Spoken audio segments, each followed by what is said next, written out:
Di video pertama gue ada yang nanya, ada beberapa orang yang nanya, gimana caranya jadi DevOps? Kayak step-step awalnya apa aja gitu yang mesti diambil. Kalau kata gue ya, belajar ngoding dulu sih. Kayak basic-basic programming, kayak data structures, terus looping, if else statement, deklarasi variable, dan lain sebagainya. Kenapa? Karena DevOps engineer itu punya stereotype di mana kita tuh nggak bisa ngoding dan kita tuh cuma jadi configuration atau YAML engineer yang menurut gue itu salah sih. DevOps engineer itu bagian dari software engineering, dan yang namanya software engineering bahkan nggak cuma software engineering sih. Gue tahu kayak electrical engineering, mechanical engineering, bahkan mereka juga ngoding gitu walaupun nggak seintensif software engineer. Ya tapi anyway, yang namanya software engineering lu nggak bisa terlepas dari yang namanya ngoding atau programming. Mau lu back-end engineer, front-end, data scientist bahkan, atau network engineer, yang namanya ngoding pasti ada. Dan kebetulan DevOps engineer ini banyak orang, at least dari pengalaman gue, yang bilang, ah taunya lu konfigurasi doang gitu, pakai tools keren-keren doang gitu, tapi nggak bisa ngoding. Well, di pengalaman gue sendiri sih ada benernya ya. Gue nggak bisa menyalahkan statement itu 100%. Gue nggak bisa bilang kalau misalnya statement itu salah 100%.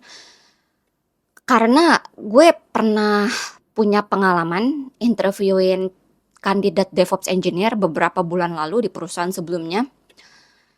Dan kandidat ini bukannya junior engineer atau medior engineer. Dia udah punya beberapa tahun pengalaman kerja yang mana dia itu bisa dikategorikan sebagai seorang senior engineer. Dan gue rasa untuk senior DevOps engineer, at least lu mesti ngerti basic-basic programming gitu loh. Ya, I mean gue tidak berekspektasi kalau misalnya dia bisa coding kayak back-end engineer gitu yang memang jobnya dari Senin sampai Jumat itu full ngoding gitu, 90% full ngoding. Gue nggak berekspektasi seperti itu.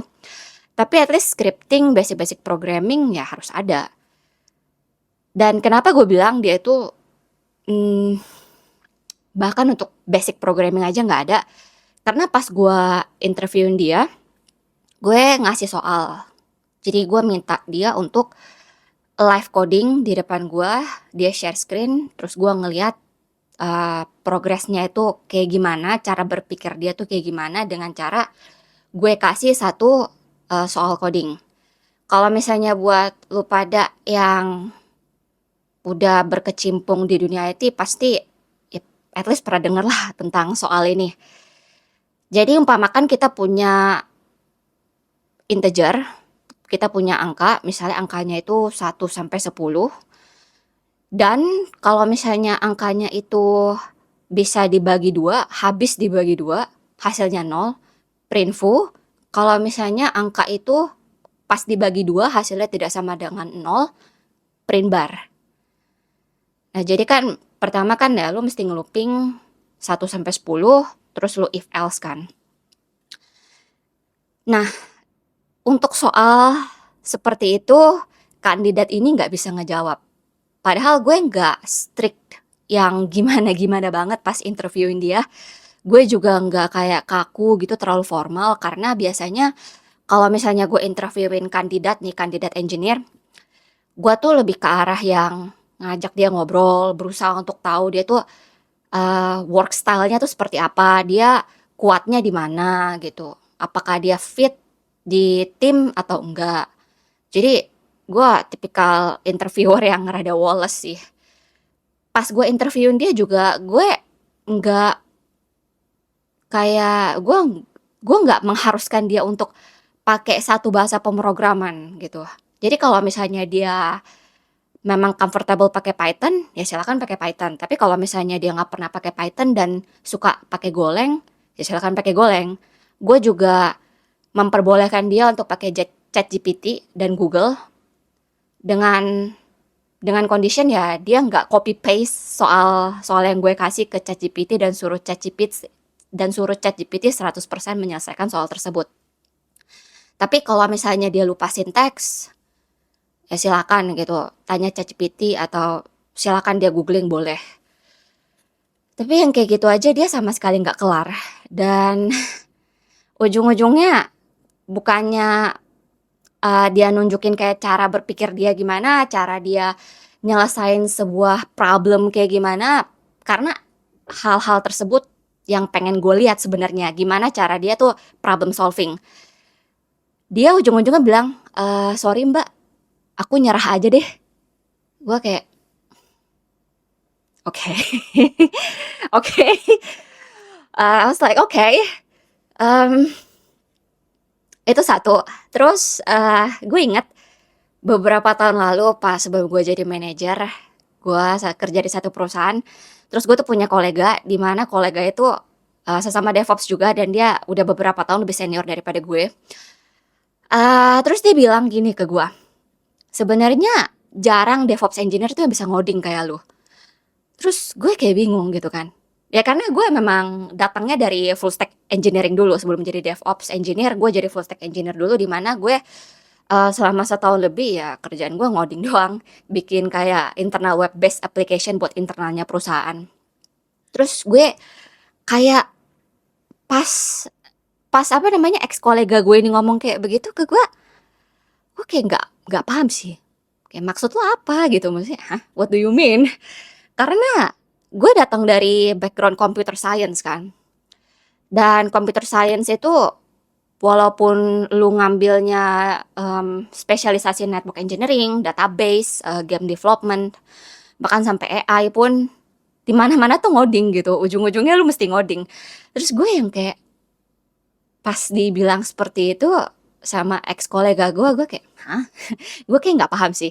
Dan pas beberapa bulan lalu pas gue kelar interviewin kandidat DevOps engineer yang gue ceritain tadi, yang sama sekali nggak bisa nyelesain soal yang gue kasih, gue kayak baru ngeh gitu. Oh, oke, ternyata ini maksudnya dia. Dan nggak cuma itu, tapi kalau misalnya lu pada buka Reddit gitu ya, ada beberapa postingan di Reddit tuh yang bilang DevOps engineer itu kayak overpaid engineers yang bahkan nggak bisa ngoding. I mean, well, some of us cannot code, but there are still many of us who can code gitu. So ya, kalau misalnya ada yang nanya gimana sih caranya jadi DevOps engineer? Kata gue sih sebelum kalian masuk ke tools yang keren-keren tuh kayak Docker, Kubernetes, terus ada gitu Ansible, Terraform, belajar basic-basic programming dulu kali ya. Terus basic-basic jaringan komputer, networking, terus Linux, dasar-dasar operating system. Karena banyak ya perusahaan-perusahaan itu yang operating systemnya tuh Linux based operating system, kayak banyak yang pakai Ubuntu, Debian. Jadi ya sebelum masuk ke hal-hal yang keren-keren gitu, belajar basic-basic dulu guys, itu boleh kali. Terus gue punya cerita yang cukup menarik sih. Dan dari pengalaman ini gue ngerasa nggak cuma DevOps engineer juga yang punya stereotype seperti itu, tapi kayaknya kebanyakan orang di bidang infrastructure, mungkin network, database, infosec, cybersecurity, kayaknya beberapa punya stereotip seperti itu deh. Karena gini, jadi beberapa bulan lalu gue tuh sempat interview di satu perusahaan untuk posisi manajer DevSecOps. Otomatis yang interviewin gue tuh orang dari infosec atau dari cybersecurity. Dan habis dia kasih gue soal tes gitu, dia nanya-nanya, gue balik nanya kan. Terus ujung-ujungnya kita ngobrol-ngobrol, dia sharing soal dunia infosec dan dunia cybersecurity.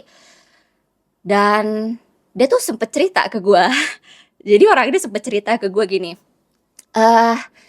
iya sebenarnya gue dulu bahkan sebelum jadi profesional di cybersecurity gitu, gue tuh bukan orang yang datang dari background computer science atau dulu sekolah atau kuliah ngambilnya IT. Terus dia juga cerita pas dia, masih sekolah gitu, pas dia SMA ya kalau nggak salah, pokoknya pas dia masih muda remaja gitulah, dia tuh udah ikutan kayak Capture the Flag CTF kalau kalian tahu. Terus dia tuh udah masuk ke forum-forum gitulah, forum-forum yang berhubungan dengan infosec dan cybersecurity. Padahal dia tuh nggak punya background kayak, computer science atau, software engineering, dia nggak punya background-background seperti itu. Tapi katanya dia hobi gitu, ikut-ikutan CTF, terus, aktif di forum-forum cybersecurity, infosec.